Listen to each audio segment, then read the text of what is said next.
నమస్కారం. ఆధ్యాత్మిక సుధాసాగరం ధర్మ సందేహాలు కార్యక్రమానికి స్వాగతం.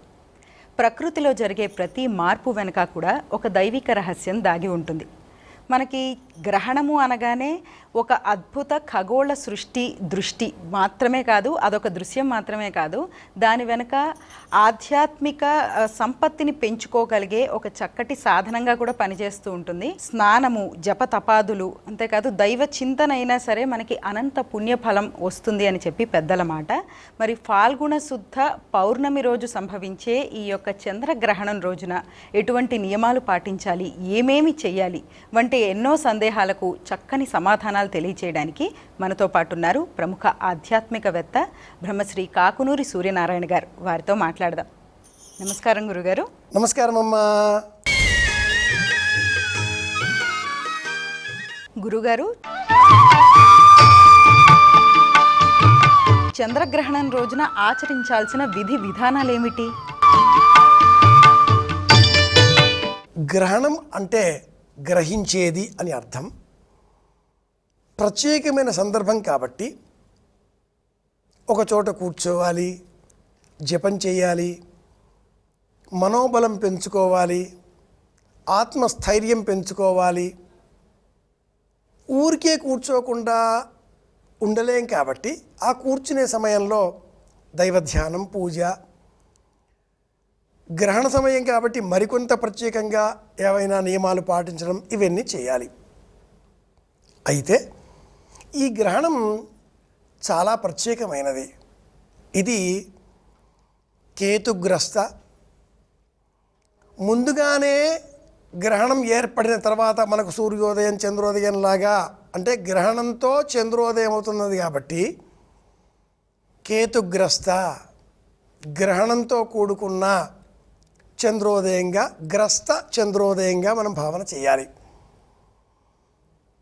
6:20 మనకు ఈ గ్రహణ సమయం ప్రారంభం అవుతుంది. 6:47 వరకు గ్రహణ కాలం కొనసాగుతుంది. 27 నిమిషాలు మాత్రమే. మధ్యాహ్నం 3:20 చంద్రగ్రహణం ప్రారంభం అయినప్పటికీ మనకు కనిపించదు. సౌత్ ఆఫ్రికా, మయన్మార్, బర్మా ఇలాంటి మధ్య ఆసియా, దక్షిణ ఆసియా ఆయా దేశాలలో కనిపించిన కారణం చేత ఆ సమయంతో మనకు సంబంధం లేదు. గ్రహణం ఎప్పుడైనా ఏదైనా కనిపించే సమయంతో మాత్రమే నియమాలను ప్రారంభించవలసి ఉంటుంది. అయితే ఆహార సంబంధంగా నియమాల మట్టుకు ఆ కనిపించే సమయానికి ముందుగా 2 జాములు, 4 జాములు, 4 యామములు, 2 యామములు అనే ప్రమాణాన్ని అనుసరించి పాటించవలసిన విధి విధానాలలో ఉదయం 10 గంటలకు లేదా 1 గంట మినహాయింపు తీసుకొని 11 గంటల వరకు భోజనాలు పూర్తి చేయాలి. అలాగే ఇంట్లో ఉండే దేవతార్చన, కూరలు, పచ్చళ్ళు, వీటిల్లో కూరలు వినియోగించకూడదు కాబట్టి పచ్చళ్ళు, నిలవ పదార్థాలుగా ఉండే నీరు, నిలవగా ఉన్నటువంటి పదార్థాలు, వాటిపైన దర్భలు వేసి ఉంచాలి. ఇంట్లో ఉండే దేవతార్చన అంతా కూడా ఒక పళ్ళెంలో ఉంచి నీరు పోసి ఉంచాలి. గ్రహణ సమయం, ఆశౌచ సమయం విడిగా పట్టు స్నానం అక్కరలేదు, విడుపు స్నానం చేస్తే చాలు. ఇది చంద్రగ్రహణం, పెద్దగా మనం భయపడే అవసరం లేని గ్రహణం. విధి విధానాలలో మట్టుకు గృహిణులు, గర్భిణీ స్త్రీలు, బాలబాలికలు, వృద్ధులు, ఔషధ సేవనం చేసేవారు, వీరికి ఈ నియమాలు ఏవీ వర్తించవు. భయపడే అవసరమే లేదు. ఇది విషయం. గురుగారు, గ్రహణం రోజున పట్టు స్నానం, విడుపు స్నానం అని చేస్తారు కదా, అది ఎందుకని? స్నానం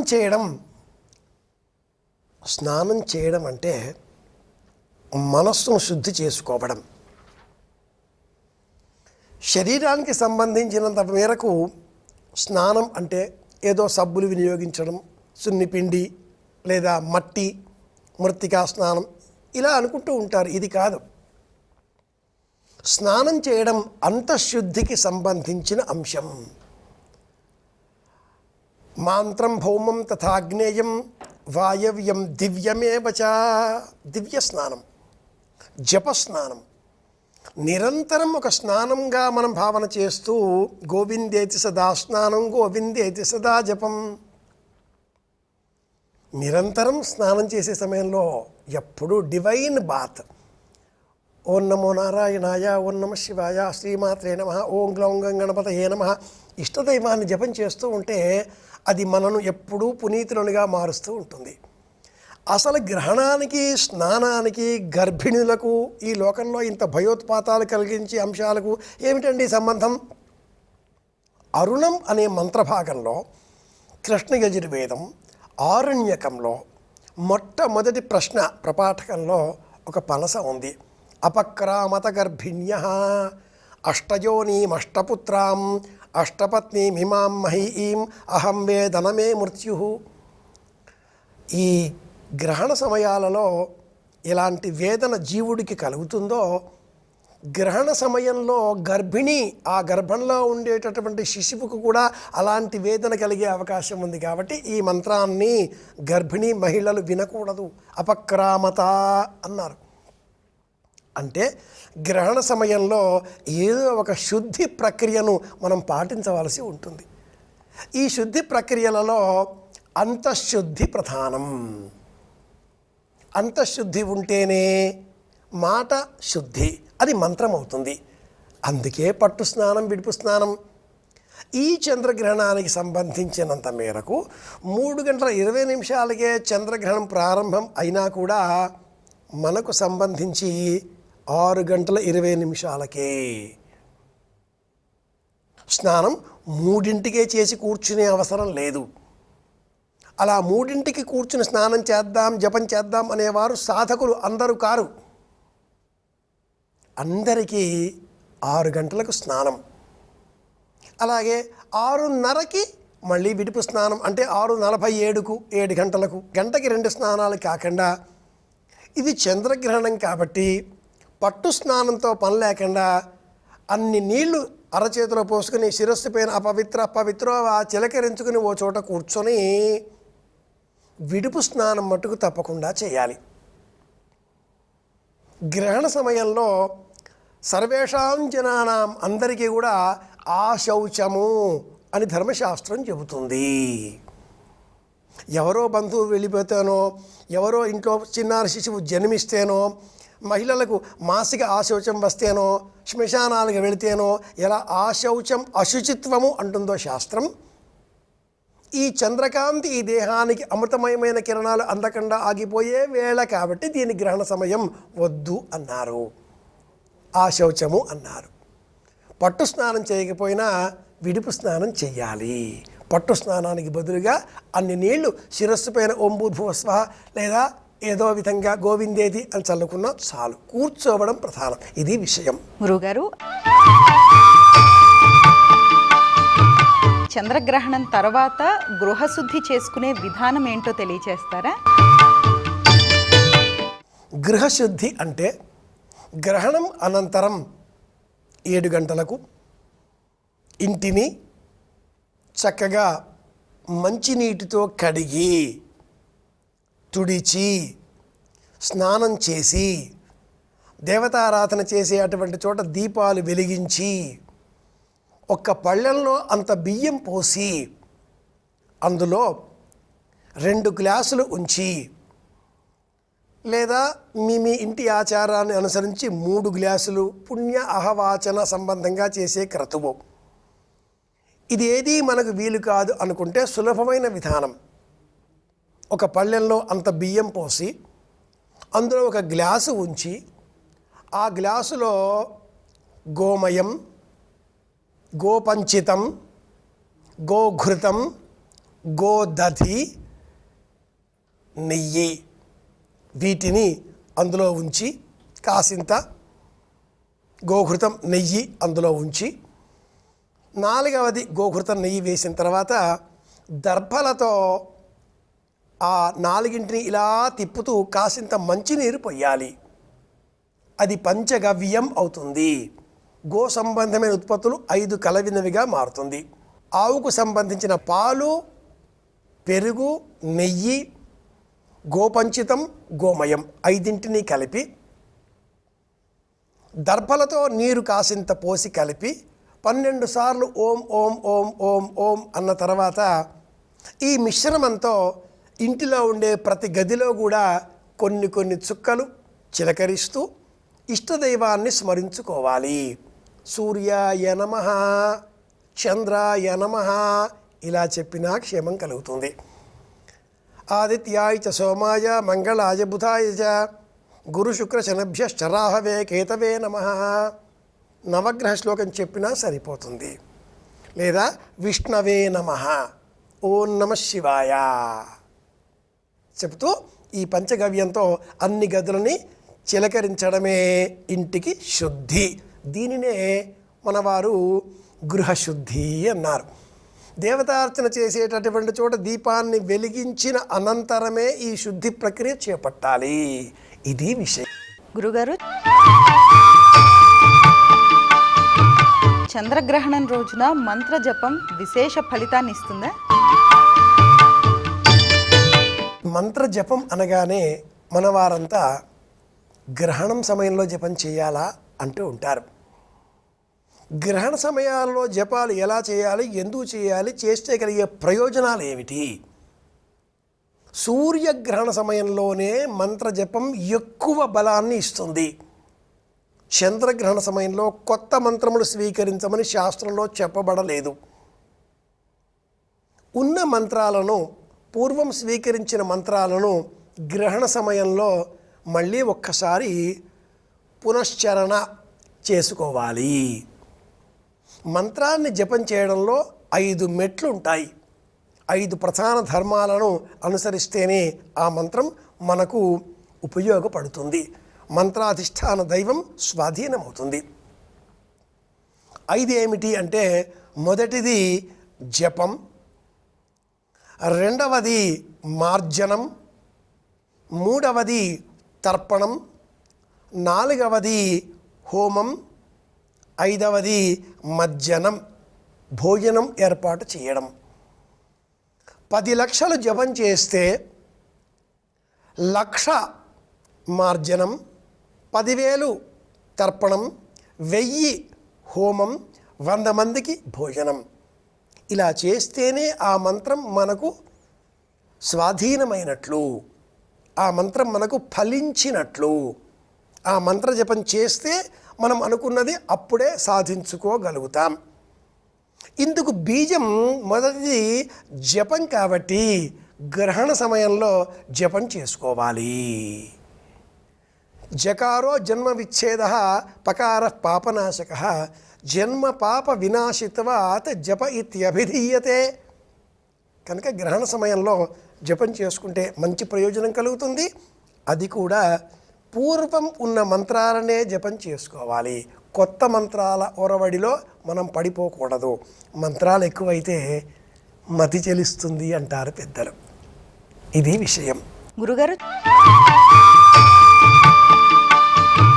చంద్రగ్రహణం రోజున ఆలయాలు ఎందుకని మూసివేస్తారు? ఆలయాలని మూసివేయడం అన్న ఉదాహరణ మనం స్వీకరిస్తే దేహానికి కూడా ఈ నియమం వర్తిస్తుంది. దేహమే దేవాలయం, జీవుడే సనాతన దైవం. గ్రహణ సమయంలో ఆలయాలు ఎందుకు మూసివేస్తారు? ఆలయం దేహానికి ప్రతీక. గ్రహణ సమయంలో మనం కూడా ఓ చోట కూర్చొని బయటకు సంచారం చేసే మనస్సుకు సంబంధించిన తలుపులను మూసివేసుకోవాలి. తలుపులు ఆలయానికి ఉంటాయి, తలపులు మనస్సుకు ఉంటాయి. తలపులు ఆలోచనలు, తలుపులు ప్రాంతీయ భాషలో దర్వాజాలు అంటారు. రెక్కలు మూసేయాలి. ఆలయంలో ఉండే అర్చామూర్తి మానవ ప్రతిష్ఠితం అయినప్పుడు, అంటే మనవారెవరో చేసిన ప్రతిష్టలు అయితే అందులో గంధకము, పాదరసము ఇలాంటివన్నీ పోసి ఒక అర్చామూర్తిని ఏర్పాటు చేసి సంకల్పపూర్వకంగా సుప్రతిష్ఠితం చేస్తారు. దైవ ప్రతిష్ఠితమైనప్పటికీ కూడా ఇవన్నీ కూడా ప్రతిష్ఠితమైనవి కనుక ఆ శక్తిని వికర్షణల పాలు కాకుండా కేంద్రీకృతంగా ఉంచే నిమిత్తమై అర్చామూర్తి నీటితో మునిగిపోయే విధంగా ఏర్పాటు చేయడం, తడి వస్త్రాన్ని కప్పి ఉంచడం, తలుపులు మూసివేయడం, దర్భలను పరచడం ఏర్పాట్లు చేసి ఆలయాన్ని ఎలా రక్షిస్తున్నారో, ఇవన్నీ ఆలయాన్ని మనం రక్షించే వాళ్ళమా అని మాట్లాడే అల్పజీవులు ఉంటారు. భూమి, నీరు, గాలి, ఆకాశం, పృథివీ లేదా వాయువు అలా పంచభూతాలలో వచ్చే శక్తి గోపురం ద్వారా కేంద్రీకృతం చేసేటటువంటి ప్రయోగశాల ఆలయం. ఇందులో బయట నుంచి వచ్చేటటువంటి అమృతమయ కిరణాలు, ఈ చంద్రకిరణాలు ప్రసరితం అయ్యేటటువంటి ఆ వేగంలో ఒక మార్పు వచ్చింది. మార్పు కారణంగా గర్భాలయంలో ఉండే అర్చామూర్తి పైన ప్రభావం మారబోతుంది కనుక ఆ దర్భలను ఉంచినట్లయితే ఈ కిరణాలను కంటికి కనిపించినటువంటి ప్రసరితం అయ్యేటటువంటి కాంతి పుంజములను ఆపే శక్తి కలిగి ఉంటుంది. రిమోట్తో టీవీ నియంత్రిస్తున్నాం మనం. టీవీకి రిమోట్కు మధ్యన వైర్ లేదు, కానీ కాంతి కిరణం ఏదో ఉంది. ఆర్టిఫిషియల్ ఇంటెలిజెన్స్ ప్రభావితం చూపేటటువంటి అత్యాధునిక కాలంలో ఉన్నాం మనం. అయినా కూడా సైన్స్ ఇంకెక్కడో వేదంతో అనుసంధింపబడి ఉంటుంది. నియమ సమాసేన తస్మిన్ నియమ విశేషా, ఇలా అంటే అలా మనిషి మనస్సు తెరుచుకుంటుంది. మనిషి మనస్సు మూసుకోవాలి, మౌనంగా ఉండాలి, ఆలోచనల విశృంఖలత్వాన్ని నియంత్రించాలి. అందుకోసమే ఆలయాల తలుపులు బాహ్యంగా మూసివేసి అంతరాలయం తలుపులు కూడా మూసివేసుకునే అలవాటు పెంచుకోవడం కోసమే ఆలయాల తలుపులు మూసివేయడం. రాహుకేతువుల ప్రభావం కాబట్టి కాళహస్తీశ్వర క్షేత్రంలో మట్టుకు అలా మూసివేయకుండా తెరిచి ఉంచి అర్చనలు, పూజలు చేస్తూ ఉంటారు. మన ఇంట్లో కూడా సూతక కాలం అయినప్పటికీ, అంటే ఆశౌచ కాలం సూతకం అయినప్పటికీ, గ్రహణ సమయంలో ఇంట్లో ఉండే విగ్రహాలు, పూజా విగ్రహాలన్నీ కూడా నీటి పళ్ళెంలో ఉంచి జపం చేసుకుంటూ మౌనంగా కూర్చోవాలి. కనురెప్పలను మూసుకుంటే కోరుకున్నది చూసుకోగలుగుతాం. ఇది విషయం. గురుగారు, గ్రహణ ప్రభావాన్ని దర్భలు లేదా గరిక ఏ విధంగా తగ్గిస్తాయి? అతినీలలోహిత కిరణాలు, అల్ట్రా వయోలెట్ కిరణాలు, ఈ రెండు కిరణాలనే మనం ప్రస్తావనలు చేస్తూ ఉంటాం. ఆల్ఫా, బీటా, గామా, ఈ కిరణాలు అనేకం ఉన్నాయి కదా. అవన్నీ కూడా గ్రహాలకు సంబంధించినవే. అల్ట్రా వయోలెట్ కిరణాలు, అతినీలలోహిత కిరణాలు, వీటిల్లో రాహుగ్రహానికి సంబంధించినవి మేలు కలిగించేవి, కేతుగ్రహానికి సంబంధించినవి రోగకారకమైనవి అని సైన్స్ కూడా ఒప్పుకుంటుంది. చంద్రుడికి ఒకవైపున సూర్యకాంతి పడినప్పుడు మనకు వెన్నెల కనిపిస్తుంది. పడని మిగతా భాగమంతా కేతువుకు సంబంధించింది, రోగకారకం. అల్ట్రా వయోలెట్ కిరణాలతో ఈ దేహానికి ఆరోగ్యాన్ని కలిగించే విధంగా క్యాన్సర్ వ్యాధి నిరోధక చికిత్సలను కూడా ఈ కిరణాలతోటే చేస్తున్నారు.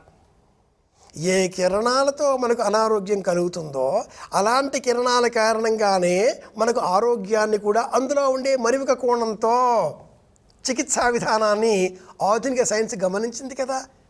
ఇది ఏనాడో గుర్తించిన సనాతన భారతీయ వేద విజ్ఞానం ఇందుకోసమే అపక్రామత గర్భిణ్యః కూర్చోండి అని చెప్పింది. వీటిని నిరోధించేటటువంటి శక్తి, ఇంద్రనీల సంబంధంగా వచ్చేటటువంటి కిరణాల కాంతిని నిరోధించేటటువంటి శక్తి గరికకు ఉంది అని గుర్తించారు. కాబట్టే సహస్రపరమాదేవి శతమూల శతాంకుర సర్వగం హరతమే పాపం దుర్వా దుస్వప్న నాశని. ఇది వేదమంత్ర ప్రామాణికమైనటువంటి ఉదాహరణ. ఇది గుర్తించిన మనవారు తల తొలగించి తల అతికించిన గణపతికి గరికతో పూజించండి అన్నారు. అంటే ఇది చికిత్సా విధానం. చర్మ వ్యాధులకు, గాయాలకు గరికని దంచి కడితే ఆ వ్యాధి, ఆ గాయం తగ్గిపోతుంది అని గ్రహించారు.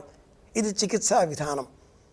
కాంతి కిరణాలతో చికిత్సలను ఇలా చేయవచ్చు అని చెప్పిన సనాతన భారతీయ వైద్య విజ్ఞానం అత్యద్భుతమైనది. అందుకోసమే మనవారు దర్భలను చేతి వేలికి పెట్టుకొని తర్పణం చేసిన, వివాహాలలో కూడా అమ్మాయి నడుముకు దర్భ కట్టిన, అబ్బాయి కూడా దర్భ ఉంగరం పెట్టుకున్న, గ్రహణ సమయంలో దర్భలను వినియోగించిన, దర్భ లేకపోతే సంస్కారమే లేదు, దర్భ లేకపోతే కార్యక్రమాలే లేవు. ఈ దర్భలు 10 విధాలుగా ఉంటాయి. అందులో వశిష్ఠ దర్భ, విశ్వామిత్ర దర్భ, ఇవి రెండే మనకు నేటి కాలంలో విరివిగా లభిస్తున్నాయి. గ్రహణ సమయంలో గరిక కూడా దర్భాలే, ఇంకా 10 విధములుగా ఉండే దర్భలలో ఒకటి కనుక ప్రభావం చూపుతుంది అని వేద విజ్ఞానం గుర్తించింది. కనుకనే ఇలా వినియోగించండి అని చెప్పారు. ఇది రహస్యం.